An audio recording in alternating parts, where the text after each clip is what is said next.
Hello everybody, welcome to another one of my videos. And in this video I wanted to talk about, well, not one of the greatest things that's ever happened, but it made me think of something else. It reminded me of something else. So we have just passed the other day a very somber, more sad date. It's been the 11th, marked 20 years since the September 11th, 2001 attacks that took place in the United States, New York and Washington, the Twin Towers, the Pentagon, and a plane that was headed for Washington, D.C. I think most people would have presumed, as me, probably the White House. But fortunately it hit that one. At least it didn't reach the intended target.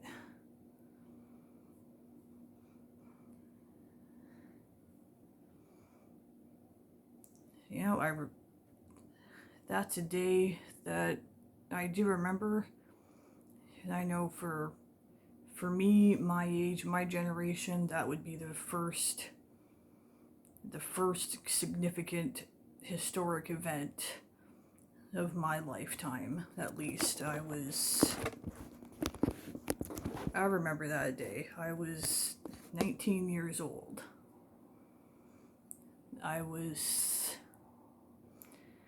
I did not see it live on TV. I had gone out that day. I had gone out first thing to buy a gift for a friend.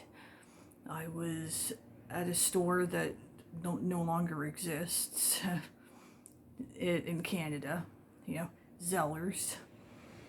And I got home expecting to watch The Price is Right, the game show on TV. But when I turned on the TV, I know I got home after 11, so I know I essentially, all the events, I missed it live at least. And just all over the TV, all over the news, it was just, it was even and I do remember distinctly at the store, I did have something happen to me that a lot of people have related in their own experiences on that day. I heard a couple ladies in the background who were shopping too while I was in the store, starting to talk about what was happening, and it caught my attention because, they were close enough I could hear them talking, but it didn't. I was just the same as a lot of people were that day. What, they talking about a movie or something? What a lot of people have said, like, the first they thought they were watching a movie, or this has got to be made up. There's nothing like that. And it really, happened in real life. And this terrible event also occurred during this time. I was studying with the witnesses. Because I started studying in the year 2000. Now, I do remember I was not yet an unbaptized publisher yet, but I was... 9/11 happening was something that pushed me towards becoming an unbaptized publisher, because that's what I wanted to get into. How the Jehovah's Witnesses, they prey on the vulnerability, the fear, and how they just like use tragedies like this to their advantage. Like, to try to, just to, because like there's one good thing that they used it. My Bible study conductors, I'd say they definitely used that to their advantage, to try to put that fear and obligation in my head, just, see, there you go. We're in the last days. Do you need any more proof than this? We're in the last days. You never know when the great tribulation is going to happen, is going to start, like, you're stupid to not continue your studies, go out preaching, become a Jehovah's Witness, yeah, like that kind of guilt, essentially. And it's just, it's not right. Like, you should be a lot more honest about when you're trying to essentially bring others into your religion. But obviously those aren't the methods that they use, and I remember too, just at when 9/11 happened, like at the Kingdom Hall, like suddenly it was the subject to discuss. I do remember inactive ones that started to come back to the meetings. Now, a few, not all of them, but I think they were.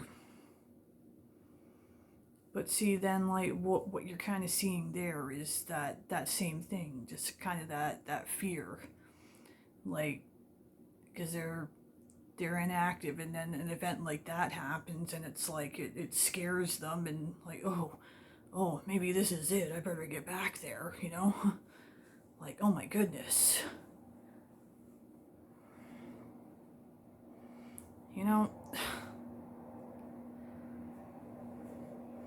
It's messed up. Now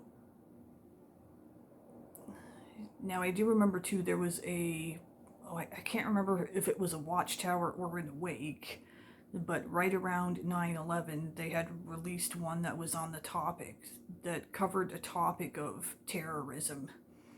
So I'm sure that, I know that they put that article to great use to try to place with people. It's just,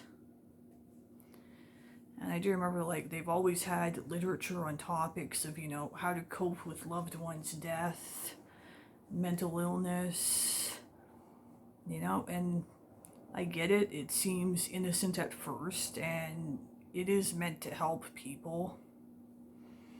But to me, it comes off a little bit creepy too, because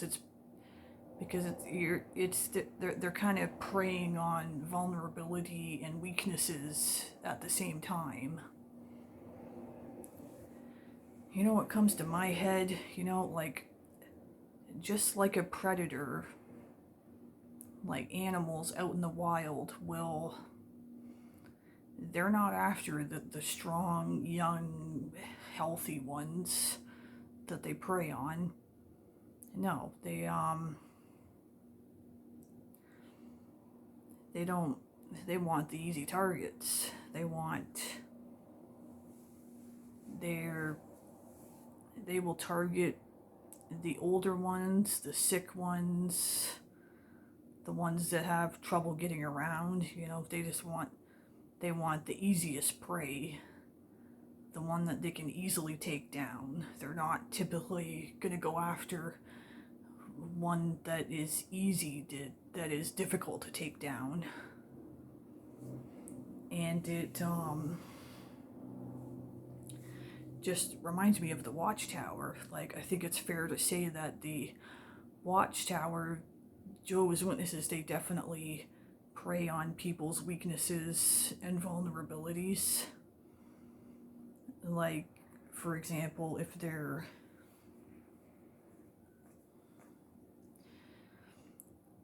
Like a good example, I know a lot of, like, all the areas right around 9/11 and in New York and Washington. I know the Jehovah's Witnesses definitely would have intensified their preaching work right after the events, because it's a good time that, as they would say, people's hearts might be opened more and they might be more inclined to listen to us.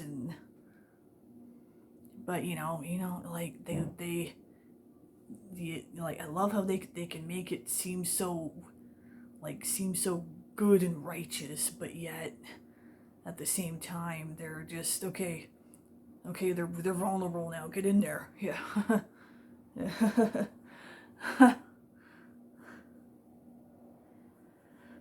It just reminds me how Watchtower will take tragedies like this and definitely use it to their advantage. It when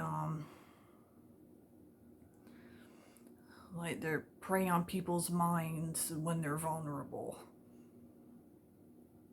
And like I said, these are times when, like, if they, like, when they've had a loved one or a friend that's died, or if they're really sick or going through major health issues, or if they've lost a job, or tragedies like this, like 9/11 and natural disasters.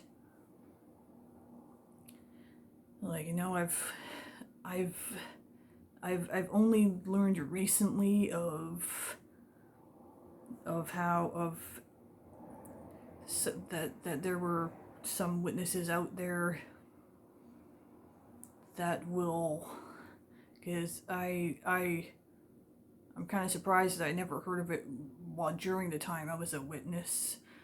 I've heard of some that will look through obituaries and contact the families of people, of the deceased ones in the obituary, and they'll contact the family, usually by a letter probably, and I'm sorry, man, to me to get I don't know, to get a letter or a message from, like, somebody I don't even know, but it's essentially just trying to push their religion on me. Like, I don't know about you, but for me, not appreciated. Or just even weather events is another good one I can think of. Like, if there's a hurricane or a tornado, and afterwards, the witnessing work will intensify or pick up after a time, after an event like that. It's creepy. It's downright messed up for Watchtower to do that. Like, you shouldn't have to. If you're really teaching the truth and it's so attractive, like, you would think people would just be so drawn to a religion like that, and no, they're not. Like, they have to preach, and, prey on them when they're vulnerable and weak, and, just, like, it just goes to show that they don't have the truth if they have to resort to doing stuff like that at times. I think a perfect example is, too, another one, while I was still a witness and after I left, when I would see a cart, Jehovah's Witnesses doing cart witnessing, most of the time, I would stay at a distance, and I would watch for about 10 to 15 minutes sometimes, and I would always see the same thing. People, I'd say a good, like 95% of people just walk by, they don't even look. Like, they don't even look at that good, those kind of, like, and I don't blame them. You know, it's just, like, man, Watchtower, like, you shouldn't have to, sink to those kind of lows to try to get through to people and use tragedies and these, like, weaknesses to essentially try to push your religion on other people. And it's like, it's no matter how much they might try to say it, it's a good thing. They got, like, they're doing it out of love and kindness. No. It's wrong, it's stupid, it's creepy. Stop. Anyways, that's all I wanted to talk about for this video. You know, like and subscribe if you enjoy my videos. And I hope you guys all have a good day, and I'll see you in the next one. Bye-bye.